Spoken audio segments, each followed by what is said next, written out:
You ask Tiger to solve. This deals with linear equations with one unknown.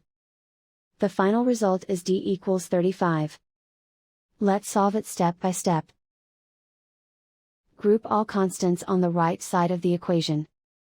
Subtract 700 from both sides. Group like terms.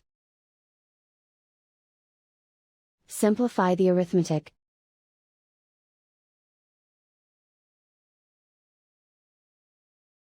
Isolate the d. Multiply both sides by -1. Remove the ones. Simplify the arithmetic. And so the final result is d equals 35.